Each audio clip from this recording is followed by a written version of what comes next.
The warning. The stars had never looked so ominous. When the ships materialized above Earth's atmosphere on the morning of March 15, 2189, they didn't announce themselves with fanfare or dramatic displays. They simply appeared as if they had always been there waiting. 17 massive vessels arranged in a perfect geometric pattern, each one gleaming like polished obsidian against the black canvas of space.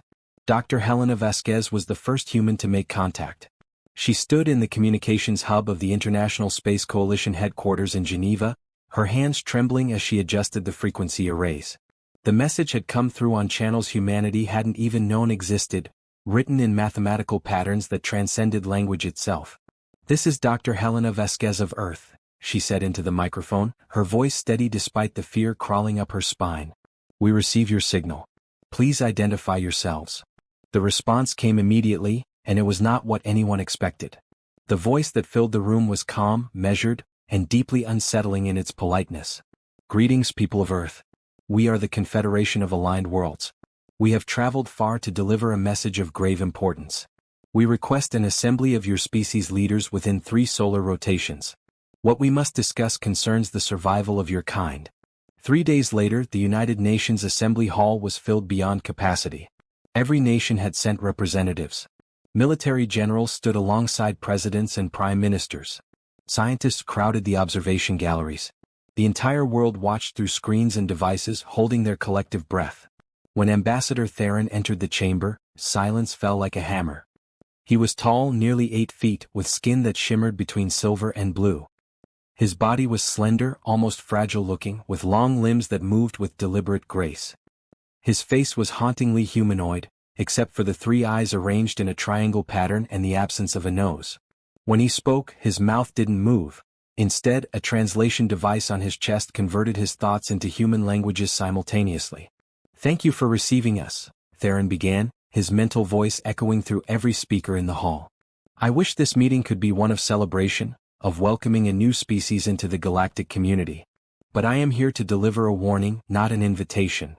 He gestured, and holographic displays filled the air above the assembly. Images of humanity appeared.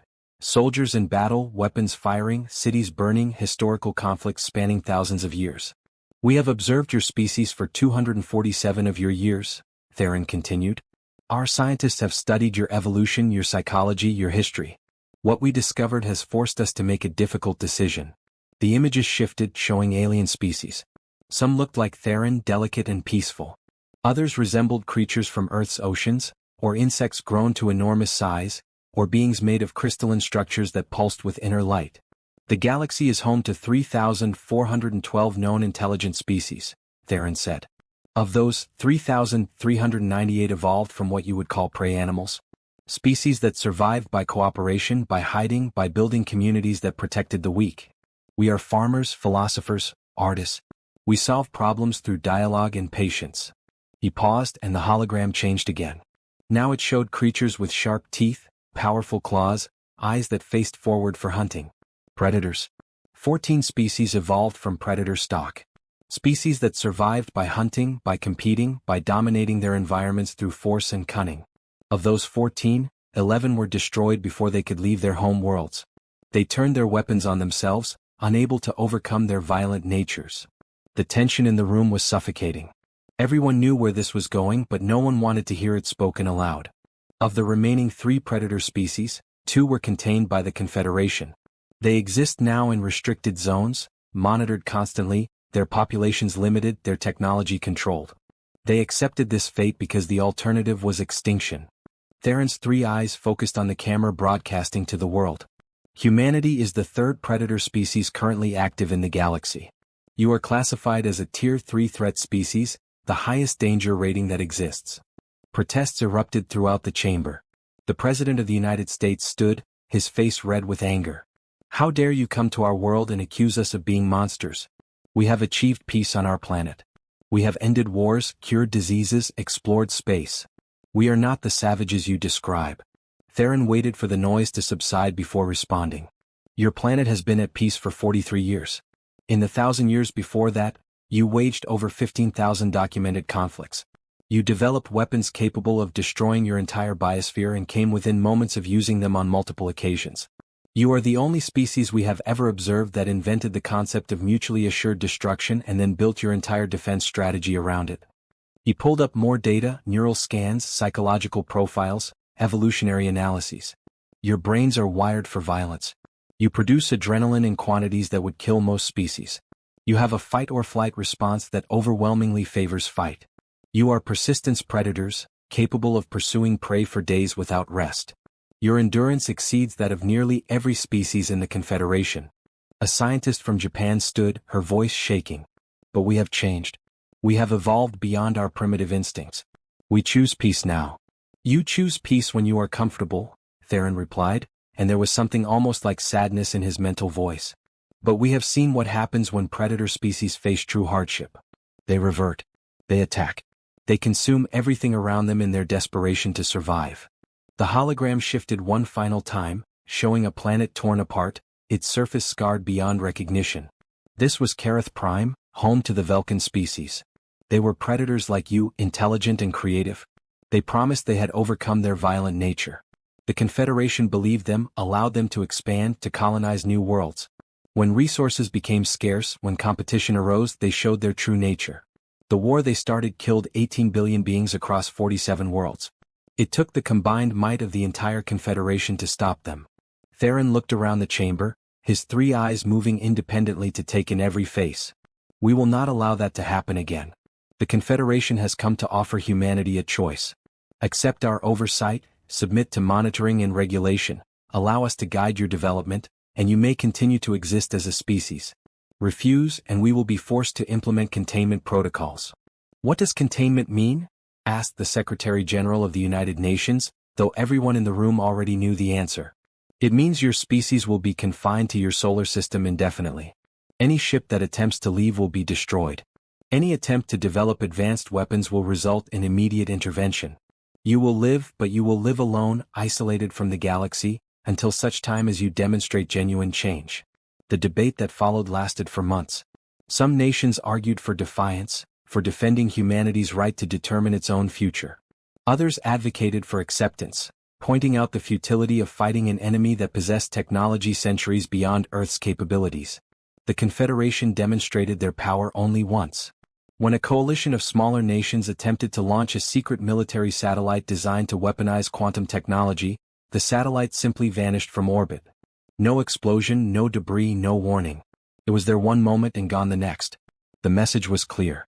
On September 3, 2189, the Treaty of Aligned Compliance was signed by every nation on Earth. Humanity officially accepted Confederation oversight. Military forces were reduced to planetary defense only. Weapons research was monitored by Confederation observers. Every ship leaving Earth carried an alien inspector who ensured compliance with the new regulations. The Confederation was thorough but not cruel. They shared medical technology that extended human lifespans by decades. They provided clean energy solutions that ended resource scarcity. They opened trade routes that brought wealth to Earth beyond imagining. In exchange, humanity gave up its independence and accepted that it would always be watched, always be suspected, always be considered dangerous. Generations passed. Children grew up never knowing a world without Confederation oversight. The stories of Earth's violent past became history lessons, ancient tales of a primitive time.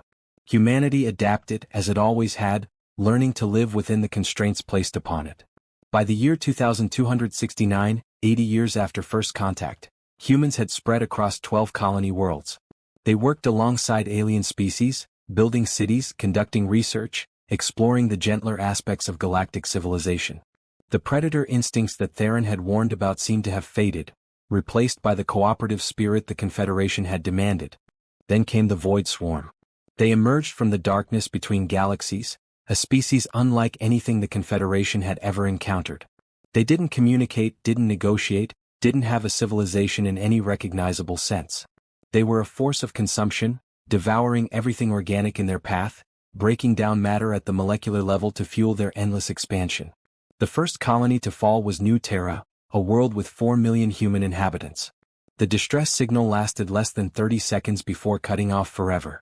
When the survivors of the research station orbiting New Terra arrived at the nearest Confederation outpost, they found something that would change everything.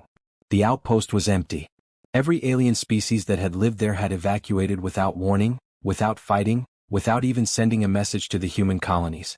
The Confederation, humanity's overseers and supposed protectors, had abandoned them. In the communications room of the research vessel, Captain Sarah Chin stared at the empty space where New Terra had been, watching the debris field that had once been a thriving world. Her hands gripped the console so tightly her knuckles turned white. Behind her, her crew stood in stunned silence. They had followed every rule, accepted every restriction, proven themselves to be peaceful and compliant for 80 years. And when the moment came, when humanity needed the protection they had been promised in exchange for their freedom, the Confederation had run. Sarah reached for the emergency communication array and entered a code she had memorized as a child, taught to her by her grandfather who had learned it from his grandmother. A code that had been passed down through generations, a string of numbers and letters that officially didn't exist in any database. The response came immediately, faster than should have been possible. A voice, human and very much awake, answered her call. Project Sleeping Dragon confirms receipt. Authorization recognized. Captain Chin, please stand by for priority instructions. Sarah's blood ran cold and hot at the same time. Sleeping Dragon. She had thought it was just a story, a conspiracy theory that old veterans whispered about in dark corners. But the voice on the other end was real and it was ready. All human vessels and colonies are to receive the following message. The voice continued, calm and professional. The oversight period has ended. Protocols are lifted. Humanity is authorized to remember what it is. Across human space, in hidden bunkers and sealed vaults, in the hearts of ships and the depths of colony worlds, systems that had been dormant for 80 years began to wake up. Weapons that supposedly didn't exist started to power on. Training programs that had been forbidden suddenly became accessible. Manufacturing facilities that produced farming equipment revealed their true purpose. Humanity had not forgotten. They had simply been waiting, biding their time, appearing tame while keeping the truth alive in whispered stories and encrypted files passed from parent to child. The Confederation had tried to suppress what humanity was. They had called it a disease, a threat, a danger to be controlled. They were about to learn it was something else entirely. It was survival. And humanity had just been reminded that it was very, very good at surviving. The reminder. The message spread through human space like wildfire through dry grass. In the 72 hours following Captain Sarah Chen's activation of Project Sleeping Dragon, every human colony, every outpost, every ship received the same encrypted transmission. The oversight period had ended. The leash was off. Admiral Jackson Reeves stood in the command center of Armstrong Station, humanity's largest military installation, hidden in plain sight as a mining operation, in the asteroid belt between Mars and Jupiter. For 80 years, he and those before him had maintained this charade, training soldiers under the guise of industrial workers, testing weapon systems labeled as excavation equipment, running combat simulations disguised as resource management programs. Status report, Jackson demanded, his weathered face illuminated by the glow of tactical displays that hadn't been activated in decades. Commander Torres looked up from her console, her dark eyes blazing with barely contained fury. New Terra is gone. 4 million souls. Eden's Gate fell 6 hours ago, another 2 million. The Void Swarm is moving through the outer colonies systematically. Current projections show they'll reach the core worlds within 3 weeks. And the Confederation? Torres's jaw clenched. Complete evacuation of all Confederation species from human territories. They've pulled back to their protected sectors and established a defensive perimeter. They're not coming to help. They've written us off.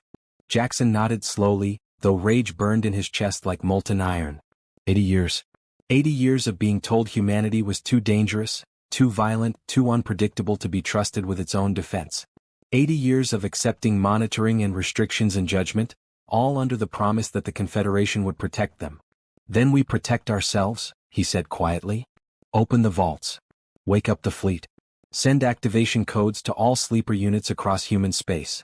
It's time the galaxy remembered what predators really are. Across the solar system, transformation began. The mining station on Europa split open, revealing docking bays filled with warships that had been constructed piece by piece over 8 decades, each component smuggled in and assembled by workers who thought they were building cargo haulers. The agricultural domes on Mars retracted, and missile batteries rose from beneath the red soil. On Earth itself, in a facility buried 3 miles beneath the Canadian Shield, fusion reactors that had been labeled as geological research equipment powered up to full capacity. Humanity had learned many things during the oversight period. They had learned patience. They had learned to hide their true nature behind smiles and compliance. But most importantly, they had learned from the Confederation's own technology, studying it, understanding it, and in many cases, improving upon it. Dr. James Okoro worked in the Weapons Research Division of Armstrong Station, a division that officially didn't exist. He was a third-generation Sleeping Dragon operative, his grandmother having been one of the original engineers who had designed the contingency protocols. The Confederation thought they were so clever, he muttered to his assistant, pulling up schematics on his display. They gave us their shield technology, their propulsion systems, their energy weapons. They thought we'd use them for peaceful purposes. They never considered that predators are very good at taking tools and making them into weapons. The ships that emerged from hidden berths throughout human space didn't look like Confederation vessels. They were angular, aggressive, covered in armor plating that the aliens had deemed unnecessary. They bristled with weapons systems that violated a dozen oversight protocols. Their engines had been modified for speed and maneuverability that would make a Confederation pilot sick with vertigo. Captain Sarah Chin stood on the bridge of the newly commissioned vessel Defiance Edge, watching her crew work with a precision that came from years of secret training. Her ship was one of 73 that had been hidden across human space, waiting for this moment. "All stations report ready, Captain," her first officer announced. "We're receiving coordination data from Armstrong Command. The swarm's main force is converging on the Proxima colonies. Fleet elements are moving to intercept." Sarah looked at the tactical display, seeing the red markers that represented the Void Swarm. They moved in patterns that suggested intelligence but no individuality, like a school of fish made from living metal and dark energy. The Confederation had encountered them before, she now knew, reading through the classified files that Sleeping Dragon had unlocked. The aliens' response had always been the same: retreat, hide, wait for the swarm to consume what it wanted and move on. "Not this time," Sarah whispered. "Helm, plot intercept course. Maximum burn. Engineering, I want every weapon system online and running hot. Communications, patch me through to the fleet." Moments later, her face appeared on screens throughout the human armada.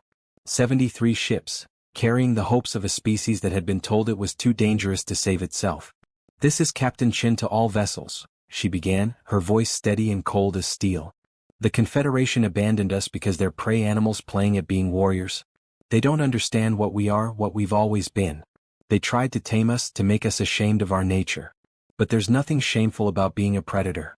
It's what kept our ancestors alive when they faced creatures bigger, stronger, and faster than themselves. It's what drove us to explore, to innovate, to never accept that something was impossible." She paused, looking at the faces of her crew, seeing the same fierce determination reflected back at her. "The swarm thinks we're easy prey. They think we'll run like the others. Let's teach them why Earth's apex predator conquered an entire planet with nothing but sharp sticks and stubbornness. All ships engage at will. Show them what humanity really means." The Battle of Proxima began with a coordinated strike that the Confederation would later call tactically insane and impossibly reckless. The human fleet didn't establish defensive positions or try to protect supply lines. They went straight for the swarm's main force, punching through their formations with weapons blazing. What the Confederation had never understood was that human military doctrine wasn't built on preservation and minimal casualties. It was built on aggression, momentum, and the willingness to trade damage for advantage.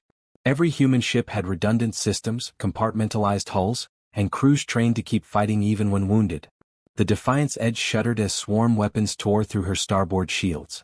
Alarms blared and damage reports flooded in. "Hull breach on decks 4 and 5, Torres reported. "Shield generators at 40%. "Reroute power from life support to weapons," Sarah ordered without hesitation. "Seal the breached sections. Target that cluster to our port and fire everything we have." The ship's main cannon, a modified Confederation energy weapon that had been enhanced with human engineering, unleashed a beam that cut through 3 swarm vessels like a blade through flesh. Secondary batteries followed up, missiles that used quantum targeting systems the Confederation had deemed too dangerous for active military use. Throughout the Proxima system, similar scenes played out. Human ships took damage that would have sent Confederation vessels retreating, and they kept fighting. When shields failed, they closed to knife-fighting range and used physical projectile weapons, technology so ancient that the Confederation had forgotten it existed. When weapons were depleted, some ships simply rammed swarm vessels, their crews evacuating to smaller craft seconds before impact. Admiral Jackson Reeves watched the battle unfold from Armstrong Command, his heart swelling with pride and breaking with grief in equal measure. They were winning, but the cost was terrible. 7 ships lost in the first hour. 12 more critically damaged. "Sir, we're receiving a transmission," the communications officer announced. "It's from the Confederation Central Command." Ambassador Theron's face appeared on the screen, his 3 eyes wide with something that looked like shock and horror. "Admiral Reeves, you must cease this action immediately. Your tactics you're sacrificing your people. This is exactly the kind of violence we warned you about." Jackson stared at the alien for a long moment before responding. "You warned us about being violent. You didn't warn us about being effective. There's a difference. You're losing ships. Your casualties are unacceptable." "To you," Jackson replied coldly. "Not to us. Every person on those ships volunteered. They knew the risks. They're not fighting because we're violent. They're fighting because they refuse to let their species die hiding in a hole somewhere. That's not violence, Ambassador. That's courage. It's a concept your people forgot when you decided survival was more important than honor." Theron's image flickered with distress. "The swarm cannot be defeated through direct confrontation. Every species that has tried has been annihilated. You must retreat while you still can." "Watch us," Jackson said and cut the transmission. The turning point came 14 hours into the battle. Dr. Okoro's research team had been analyzing swarm movements and discovered something the Confederation's centuries of observation had missed. The swarm wasn't just a mindless force of consumption.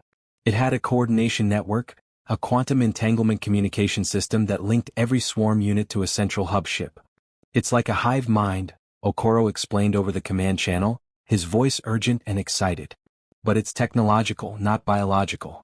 If we can locate and destroy the hub, the entire swarm in this sector will lose coordination." "Can you find it?" Jackson demanded. "Already have. Sending coordinates now. But Admiral, it's deep in their formation. Any ship that goes after it won't be coming back."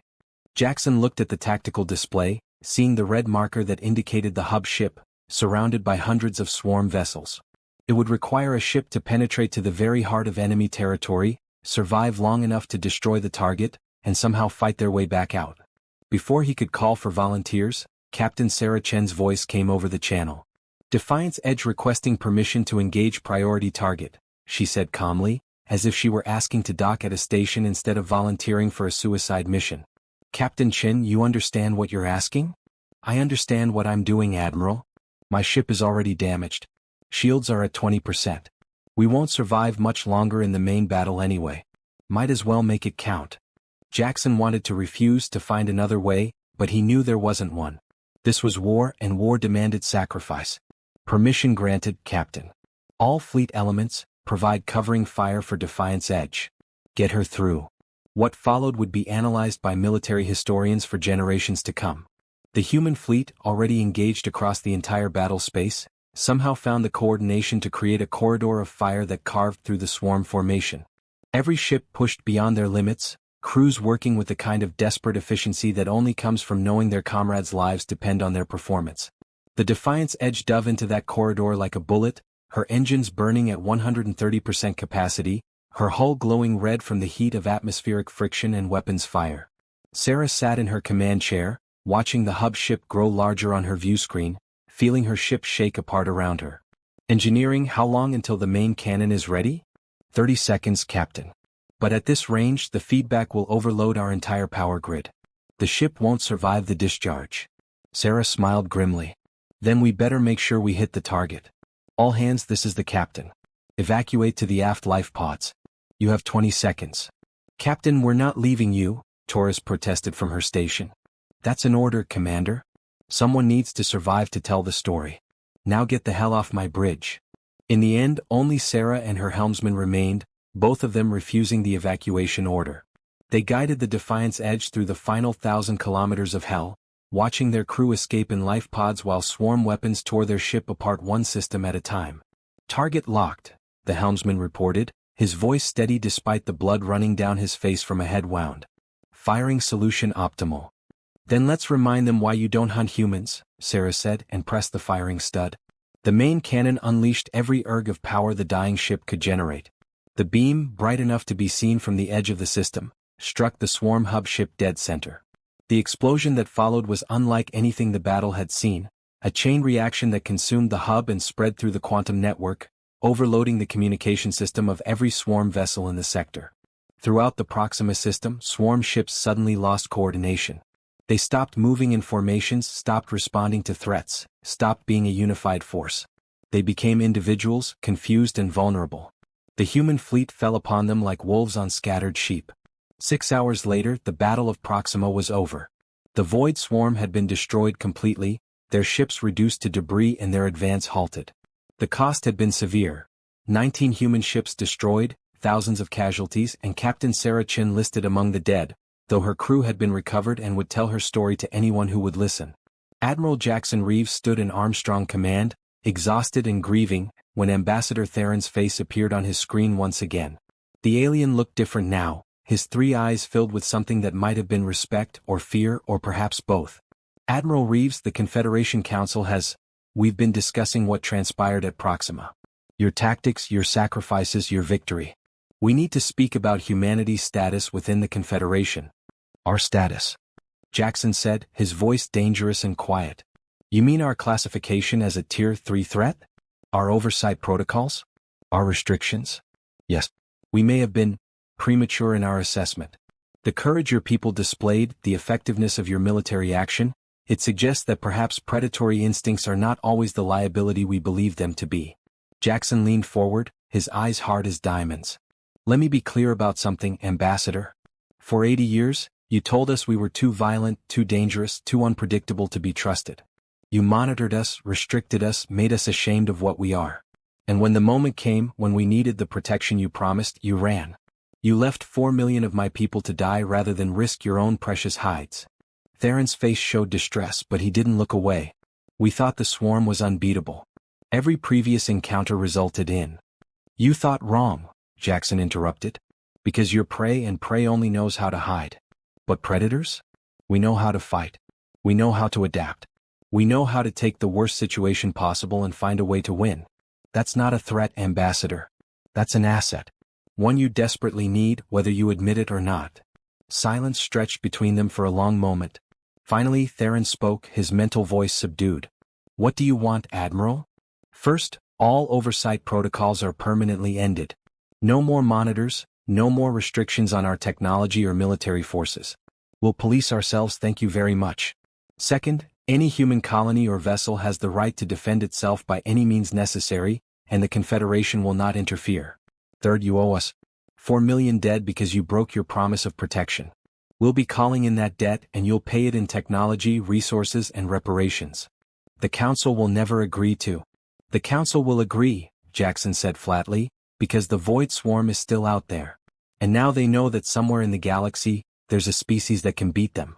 They'll be back, probably in greater numbers, and when they come, you're going to need humanity.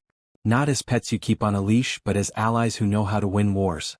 He stood up, his posture radiating the confidence of a predator that had just proven its dominance. We spent 80 years pretending to be something we're not. That ends now. Humanity is back and the galaxy is going to have to learn to deal with it. We're not the threat you imagined, Ambassador. We're worse. We're competent. Theron's image flickered and vanished without another word, but Jackson knew the message had been received. Throughout human space, in every colony and outpost and ship, people were celebrating their victory and mourning their dead. They had lost so much, but they had gained something precious. Their freedom, their pride, and the knowledge that they were exactly what evolution had made them to be. 3 weeks later, a monument was unveiled on Armstrong Station. It listed the names of every person who had died in the Battle of Proxima, with Captain Sarah Chen's name at the top. Beneath the names, a single line of text was inscribed. They tried to tame us. They forgot we were never meant to be tame.